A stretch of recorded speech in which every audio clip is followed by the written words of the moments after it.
Nintendo finally breaks their silence and unveils the Switch's successor. Ladies and gentlemen, welcome to the Skyrise, your early morning show where we talk all things gaming. I'm your host Skytune, and this show is powered by Patreon. If you'd like to support, go to patreon.com/Skytune and pick a tier, any tier. Hey, it's what keeps this show going after all. We've got a lot to cover today, so let's get into it. Our news segment is entirely about Nintendo. So a few days ago, the company dropped a trailer for the Nintendo Switch 2. Yes, it's actually called that. It's basically exactly what everybody thought it would be, which is a way more powerful console than the original Switch, and the trailer showed off a bunch of different things. So I'm gonna break it down for everybody in the most simplest form that I possibly can. How we're gonna do that is hardware similarities and differences with the console itself and Joy-Con controllers, hidden details in the game that they showed, and what this could mean for the video games that we already know about before the trailer that just dropped. For hardware console similarities, the power button, volume controls, headphone jack, game cartridge slot, and USB-C to actually charge the console are all in the same spot. The differences are that the Switch 2's screen size is obviously bigger, and the kickstand is like the OLEDs, but just with a different design. But what about this? Did you notice the small circular button next to the volume controls? It's not indented, meaning that we should be able to press it, and it's not a screw either, because that's to the right and left completely uncovered. Then you look at the flap to where you put a video game cartridge in, and it's reversed from past Switch models. And the most obvious difference is the second USB-C at the top next to the headphone jack. Why do we have two USB-Cs? What is it used for? As for the Joy-Con hardware similarities, the left controller is exactly the same, and on both Joy-Con, the SL and SR buttons, along with the pair button, are all in the exact same place. The differences are that the console is obviously bigger, so in turn, the Joy-Cons are also going to be bigger, and the right controller has this brand new button right under the home button that people are calling the C button. We don't know what it does, or if that's even the name of it, but obviously it is a little bit different than the original right Joy-Con that we had before. And on both controllers, the 4-player LED indicators are facing up this time and not out like before. Continuing on, we have 3 magnets, 2 on the sides and 1 in the middle, and I'll show you in a second why only the middle one matters. Then we have an optical sensor next to the SR on the right Joy-Con, and the other optical sensor next to SL on the left Joy-Con. Oh, and on each controller, behind ZL and ZR, are these little triggers that when pushed, they'll unlock the magnetic feature. The reason I said earlier that the 2 circular magnets on the ends of the Joy-Con don't actually matter is because they're for the wrist straps instead. There's this little button at the top of each strap that'll disengage the magnetism. The plus, minus, and LED player indicators on the straps are all parallel to the Joy-Con. And the only odd thing that I found is that on the other side of the wrist strap, you can find more LED indicators. This doesn't really make sense, seeing as the opposite side of the Joy-Con, there aren't any LED lights. So why are there LED lights on the other side of the wrist strap? That doesn't make any sense to me. Now, it might just be an error during Nintendo's trailer, but I have no idea. And lastly, the Joy-Con grip has the exact same magnetic connection piece as the console itself. Now, if you're still with me, leave a like on this video because my brain hurts and I can only imagine what you're thinking. But that is the easiest way to explain everything regarding the Switch 2. Since that's out of the way, we can get into the fun part. we are getting Mario Kart 9 after a decade of Mario Kart 8. They showed off a trailer, and I truly believe that this will be the launch title of the Nintendo Switch 2. But let's go over what I found. Our returning characters are Mario, Luigi, Princess Peach, Bowser, Yoshi, Rosalina, Wario, Waluigi, Daisy, Toadette, and Donkey Kong. The only noticeable differences are Mario seems to be showing a lot more expression, and Donkey Kong has undergone some intense plastic surgery. He now has the same design as DK from the Mario movie. I don't know how I like it. I think that it's... I don't know. I grew up with Mario Kart Wii, so I'm a lot more familiar with how Donkey Kong usually looks, but maybe this will grow on me. I also wanted to point out that Rosalina is the only one that has triangle wheels, but that might just be the fact that she's riding a snowmobile. We can also see that the name of the track is called Mario Bros. Circuit, and some of the signs around the course say Fire Flower Gas Station, Luigi Tires, Mario Motors, Shine Sprite, 1-Up Fuel, Diner, and Yoshi's, which is a burger restaurant. Look at the building itself. That hamburger bun is Yoshi's head. In front of the building is what looks to be an item box, and I wouldn't be too surprised if there's a speed boost area behind the building. And then in the background, there's some cliffs that are shaped like mushrooms. Another thing I found interesting was how the characters' vehicles randomly jump at certain parts of the road. It's kind of like the anti-gravity zones in Mario Kart 8, yet there's nothing on this road. Very strange. I'm sure there's more details that I missed, but that's all I could find for now. After that, we got Nintendo saying that we're gonna have games that are exclusive, obviously meaning that you can't play them on the OG Switch, the new OG Switch, any of the lights, or the OLED. They also confirmed that we are getting backwards compatibility, which basically means you'll be able to play most previous Switch games on the Switch 2. And that's including digital versions too. I say most because some games aren't compatible, would be along the lines of, let's say, Ring Fit Adventure, which uses an accessory called the Ring-Con, and that newer, bigger version of the Joy-Con wouldn't fit into the accessory, meaning that that would be an example of a game that wouldn't be compatible with the Switch 2. That's just an example. I might be completely wrong. Maybe they'll make a new Ring-Con for the bigger Joy-Con controllers that we're getting, but that's the best that I got. Most importantly though, Nintendo said that we are getting a direct focused around the Switch 2 on April 2nd, and that there's going to be global hands-on events all around the world where you can try the Switch 2 for yourself before launch. They actually did this exact same thing with the OG Switch, but that was, what, 2016 they started hyping it up, and then obviously March 3rd, 2017 was the launch. So this has been done before, but I'm sure that they're kind of doing the same thing but taking it to a different level. Even with all that info though, people are still thinking that they might do a Nintendo Direct focused on Switch 1 games in February, but I kind of doubt that. I guess we'll see, but it doesn't really make sense to have a Nintendo Direct next month and then nothing, and then a Nintendo Direct the next month after that. Those are like spaced too close together. But we also do have Pokemon Day next month as well.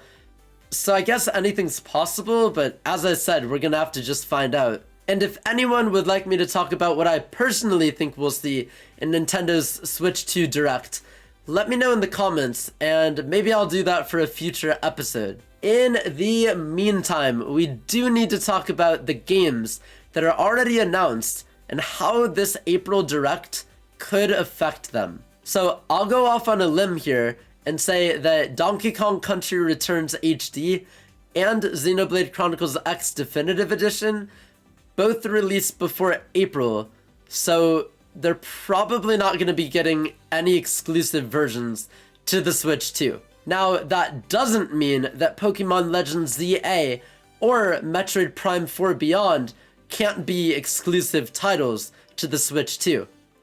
I feel like it's somewhat wrong, though, to give Pokemon fans an unfinished glitchy game like Scarlet and Violet, and then tell them to pay for a whole other console in order to play the newest game. The same can go for Metroid. Our first trailer was in 2017. I'm not sure how that would go over with fans that were excited for the game, since it's obviously been a decade, around there, that they've been waiting for this title. All we can really do is wait till April to find out. Okay, let's move on to my favorite game called Character Conundrum. Every week, I'll describe a video game character, and whoever guesses it correctly first in the comments will get a shout out in the next episode. Last week's winner was Plud, who said Mario. If you'd like a chance to beat everyone else to the answer, make sure you have your notifications turned on. Everyone who answered Mario, but more specifically from the Mario movie, were also technically right, but I was looking just for the character's name. I'll definitely take note of that for future episodes, but for this week's Character Conundrum, here are your hints. This character is extremely wise, having endured 100 years of hardship, and they love exploration. Who could this be? Good luck to everyone, and stay tuned for the answer. Next up is what I've been playing. Recently, it's been Animal Crossing New Horizons. I had a collab the other day with my friend Bunny, and I went to visit her homes that she made on Happy Home Paradise. Let's just say that some people are really, really good designers, and some people are not. I've also been playing Pokemon Scarlet and Violet. I'm trying to complete my Pokédex right now in order to get Shiny Meloetta, who used to be a previously locked shiny Pokemon. I'm pretty much done when it comes to Pokemon Violet, but I do have a ways to go in Pokemon Scarlet still. I've never actually finished a Pokédex, so this will be my first. More to come on both of those games, but we have to talk about our Twitch top 5. These are the top 5 clips of the week, chosen by our amazing Patreon community members. Without further ado, coming in at number 5. Oh. Go, go, go, go, go, go, go, go, go, go, go, go, go, go, go, go. Oh. Ooh, bacon. Ground pound? Wait, seriously? Hold up. What? That's sick. Wait. That's so sick.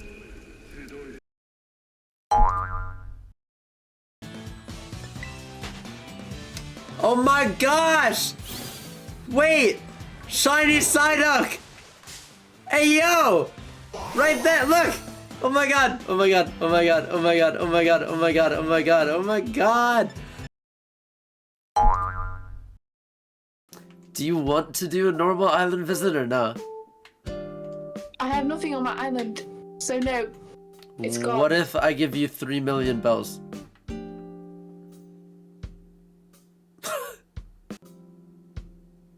Maybe. Suddenly changes her mind. Okay. What would you do if your mom saw you playing this game? I would do this. Oh sh.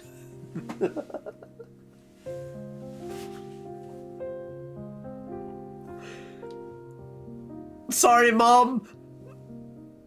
Be sure to catch all of these clips and more when I stream every single day on Twitch. The link is in the description if you want to come hang out. But now it is time for Poke Pools. Last week, there was a tie in the comments between Charizard, Mewtwo, and Mew. So I'm gonna go with the Charizard pack, since that was the first commented suggestion. You have the power to decide which pack we open next week by commenting down below, and whichever pack has the most comments will be chosen. Okay, here is Charizard, and we are going to spin to win. Here we go. Whatever it lands on, we'll open it. And let's see what we get. Sabrina support. Oh, we got a good card back there. All right, Sabrina is a supporter trainer card. Then Pawniard, Psyduck, another Pawniard. Oh my gosh! Charizard EX! Oh my gosh. What an awesome pull. All right, it's time to answer some questions from our Patreon community. Our first question is from Sir Squiddy the 8th, who asks, since Dying Light the Beast is coming, will you play the first game to understand how Kyle got to where he is now? And obviously, will it be on stream or off? Your answer is yes. I'm definitely planning on playing the first Dying Light before the Beast. I've already played the second game, so I'm technically going through the series backwards, but I'm sure playing the first game will help in the long run, wherever the next story in the Beast goes towards. And I will for sure be streaming it live on Twitch. I have a lot of horror games that I still have to get through, but as soon as those are done, it's go time. Our next question is from Ollie, who asks, what's your first memory of playing a video game? Okay. My first memory of playing a video game would have to be Super Mario 64 on the DSi. I have very vague memories of playing it when I was out to dinner with family on somebody else's DS before getting the game on my DS. Now, if you want to talk non-Nintendo and go even further back, then I would have to say there was this one Scooby-Doo joystick game that was made by Jack's Pacific that was really fun. It's like such a fuzzy memory, but I do remember that. And then possibly even before that was Webkins, but one of those two, probably both of those were around the same time. Even Mario 64 on the DS, all of those were probably very, very close. So those would be my answers. Those are 100% the games that are like so far back in my mind that it's difficult to even remember them sometimes. And our final question is from Hi I Am Alive, who asks, do or will you ever play more gritty action games such as Doom, Gears of War, and Warhammer 40,000?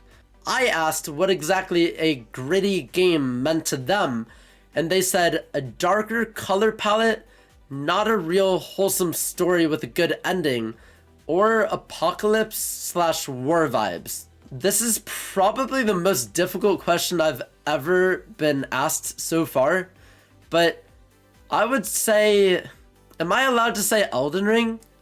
I haven't beaten the game yet, but it's definitely a dark color palette with like medieval war vibes. If that doesn't count, then a game that does have apocalypse vibes would probably be Ghostwire Tokyo. This game is a hidden gem, by the way. I urge everybody watching right now to go play it. The entire setting is this apocalyptic Tokyo, and the ending isn't exactly happy necessarily, but that opinion lies in the eyes of the beholder. Or even the FNAF games if you get a bad ending, because Security Breach's DLC, Ruin, that wasn't exactly the most wholesome ending that I've ever seen. But again, obviously that depends on whatever ending you actually get. I believe I'll play more gritty games in the future, but we'll just have to find out what those will be. Thank you all for your questions this week, and be sure to keep sending them in, and yours might be answered in a future episode. Before our time is up, we need to shout out our solar superstars. Those who go above and beyond and are the most essential part of this community. Here we go. Galaxy, Ollie, Sir Squiddy the 8th, and Hi, I Am Alive. Of course, we can't forget about our elevated heroes, Bounds, https.plud, and Meep. Without your continued support on Patreon, none of this would be possible. So thank you so much to these amazing people. If you'd like to join a tier starting for as low as $1, check out the link in the description below. And remember, $1 can go a long way. That'll do it for episode 2 of the Skyrise. If you enjoyed, be sure to leave a like and subscribe for more. Thank you so much for watching, and I'll see you next week.